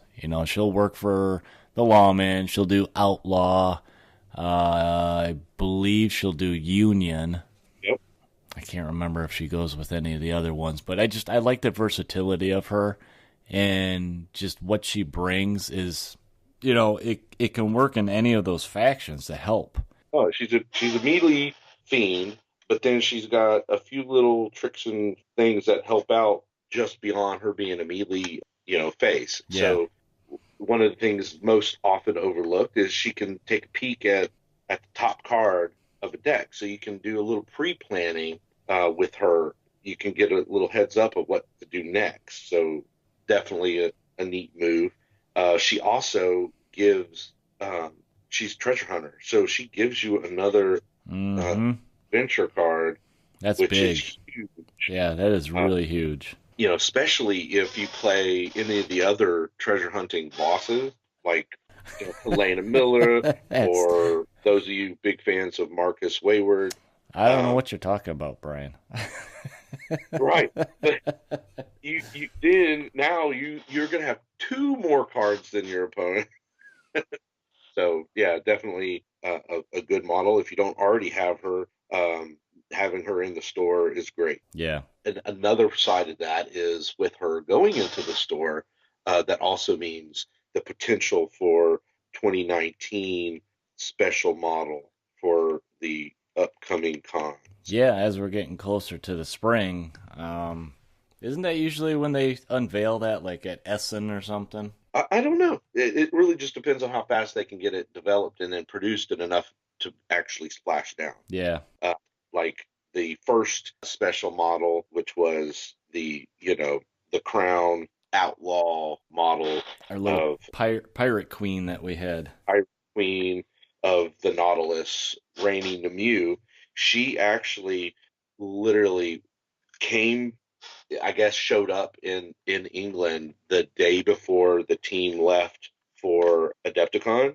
And when I say team, it was Daz joined me, Tom, and Scott for that year, Adepticon. And it literally showed up, and he brought some to Adepticon, and we started passing them out at Adepticon, but they weren't boxed. Yeah. So he had literally just grabbed handfuls of the plastics in baggies and, jumped on the plane. Which was amazing because, it was definitely kind of neat because we were giving these out to, fans of the game. And, so it was like the first splashdown of that model. It was kind of neat. But when we talked about it on their Art Council, there was a voice from the Roar Cradle team, a pretty high up voice, basically teasing that he had just seen the 2019 design. So it is happening, and he teased that it looked really good. So I'm interested to see how they go with it, because I know Stuart had one time mentioned that these special models, they want to use it as a way of teasing what's coming in the future of the game. Yeah. That's why the first one we saw a little bit of the crown, and with the second one we saw a little bit of, the Celestials, or the name keeps changing, but I'm not sure what the Empire is called, but it's the Celestial Empire in the Far East. I want to, man, wouldn't it be cool if we get maybe a Prussian model this time? Yeah. Or something like that. Yeah. Something that will help tie in more of the dystopian. The dystopian wars. Yeah. Factions. I think one of the Germanic Ottoman Empire one, that would be cool too. That's what's neat. That's why I'm most excited, is to see how they're going to tease us with it. Of what's to come. Well, what other new releases we got here? We got Spirit Totem. So those ones have been out of print for a while. And if you got some, you're lucky to get some on the either off of the War Cradle Classics, or maybe find them on eBay or Amazon. Maybe still had some in stock. But they are re-releasing them for all the Warrior Nation guys that want to have a way to make those guys just jump around the board. So that is our, let's see, we got 6 March releases that are up for pre-order. And they usually ship those towards the end of the month for all you guys that want to get them. And this month's should be arriving any day soon to all you guys that ordered them. So that was kind of our new stuff that's coming out. What else do we got to talk about for our closing real quick? Well, you know what? We like to remind listeners about sending in comments and questions for our Pony Express Mailbag Bonanza. You guys keep sending those in. We're collecting them still and throwing them in the hat. So on a future episode, maybe we'll have a segment where we just do questions and comments, and it can be anything. It could be Wild West X related. It could be Western movie related, anything, you know. We like having fun with that stuff. And also, we want to remind everybody about our contest. I just, the other day, kind of reposted up a little post on Facebook reminding everybody about our contest for our 12th episode, which will be our anniversary episode. It's going to be 12. We'll make it to 12. And our contest was, real quick, it's just you guys write in some kind of story, a Wild West Exodus story, short story, and just include our saloon, the Blackhoof Saloon, and we mentioned having the 3 iconic saloon personas. Episode 1, I believe it was, we talked about early on which one of us would be such and such in the saloon. You know, include 3 of those in there and just send it in to us, and we're going to pick one. The prize for the contest is we're actually going to be giving away a shiny, brand new Wild West Exodus saloon. So if you guys want a saloon and you don't have one, you know, write us up something. We'd love to see what you guys come up with in the world of Wild West Exodus. And if it's not too long, we may even actually read it on the air. Or, you know, I was thinking is maybe if it's really cool, it's got dialogue in it and stuff, that we would, you know, do some kind of I can't talk, Brian. Oh no, where's Tom? We need him to. I need Tom to ask Siri how to say words. Words are hard. Words, right? But yeah, we wanted to do some kind of drama of the story and have different people. We know enough people in our family and stuff that could, you know, act it out and do like an old radio broadcast of it. You know, maybe throw in a lot of production in it and add some sound effects and stuff like that. I think that'd be kind of cool. Yeah. Right. If we did that, we'd probably just make it like a sideshow or something, like a supplemental show. But yeah, send those in, guys. You guys got till, I believe I said the beginning of April, like April 10th. Give us a little bit of time to, you know, read through them all, review them, decide which ones really make us laugh or what ones we thought was cool and stuff. And you can just send those into our Gmail account, blackhoofsaloon@gmail.com. That's probably the best way to get it to us, that all of us can, you know, read it and stuff. And I think that's about it for reminders for everybody. I know there's a lot of questions. There's a lot of new players out there on the Dark Council that were asking questions about posse building and stuff, which kind of ties in with tournaments and stuff coming up, and Adepticon and the UK Games Expo, and, you know, all those ones are coming up pretty soon. And it, you know, if you don't find the answer online, shoot us a message. You guys can always refer back to one of our older episodes, episode 2. We talked about posse building, and that may help you guys out. But I think that about wraps up episode 10, Brian. We made it to 10. I think so. Pretty awesome. Thanks for all the fans. We love seeing all the different listens on our podcast. So hope you enjoy another one, and we'll see you for episode 11. Yep. So like we said, you guys can get a hold of us on Facebook at Blackhoof WWX Podcast. Send us emails at blackhoofsaloon@gmail.com. And we are actually now on Twitter at Blackhoof Saloon. So if you guys want to follow us on Twitter, we'll try to tweet stuff when we got stuff going on. I'm still struggling trying to figure out the tweets. But... well, that's the first clue is you don't call them the tweets. they're the tweets. Don't even start asking me about Instagram. I don't know anything about that one. Anyway, I am actively using Instagram. I will explore that as our next social media option for the Blackhoof Saloon. okay, that's all yours. So keep an eye out. So, guys, listen, while you're rolling up your scenarios and whether you're playing basic adventures or if you're in the Badlands fending off ornery dogs, beasts, or... You mean, what was that word? Right click on the hand? Tom, where are you? Or while you're fending off ornery dogs, beasts, or making a last stand. This is Eric saying, take it easy and remember to ride with the sun at your back and always roll those crits. We will see you later. Say goodbye, Brian. Give him a yeehaw, Brian.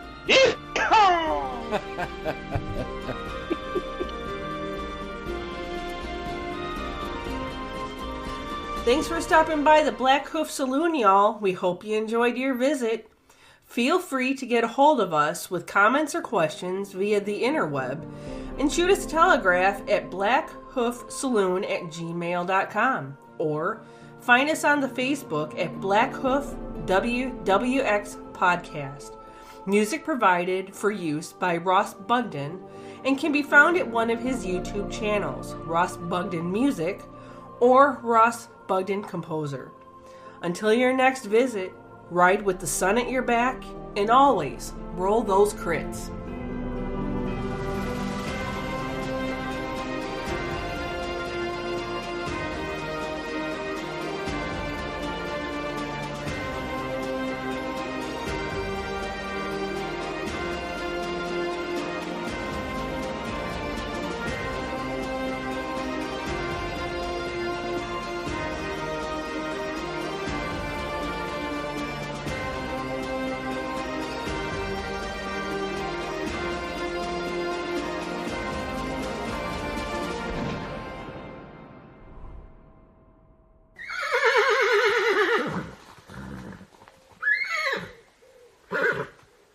So if he's not going to play Division 1, he doesn't care. He just wants to play. Right. So as long as they have that option. I keep catching in your mirror, in your watch. I keep catching like some dude's face in your watch. Do you have like a TV on or something? What's that? Oh, you know what? I'm probably catching my own face on your... I keep catching a reflection of somebody's face in your... No. It was just black, and it was reflecting whatever screen you have. It's probably like me or Aaron. Because I'm like, there's with a beard whose face I keep seeing. He was having a Twilight Zone moment. Stealing my soul. Yeah, I mean, we got something, so I can start at least editing right away. That way it doesn't kill me at the end of the month. Yeah. It's a short month, too. Oh, God, you had to remind me. So, but that just means we get to Adepticon quicker. I mean, except for Brian. Oh, man. Got that ice pack, Brian? Wait. Oh, man. He was turning around. I thought he was going to come up with a billy club or something. I couldn't get to the camera quick enough to take a shot of that. Did you tell Brian why you wanted to put Jedrick in there? I only put him in there because 2020 was in there. Oh, you told me it would be like Brian was there. Oh yeah. It would be like Brian's there, but now I'm looking at it and going. But now I'm looking at it going, maybe putting Gozen in there would be better. Plays, dude. I just want verification. Let me see. I've met my New Year's resolution. You painted a model. Woo! I've painted a model. I will get to the marbling the base, but I do those in batches. So. Yeah, so they all So that'll match the rest of them. But look, there's even like some sort of shading and highlighting. Oh man. Oh, Wow. How's it feel, Tom? How's it feel to get back in the saddle, so to say? It's kind of nice, actually. My hand is shaky as crap. I can't draw a line worth a damn. You probably can't see either. You know what that's called? That's because we're turning into old farts. Yeah, I have shaky hands. I can't see, and I'm okay with that at this point. You know what? Just get some color on them.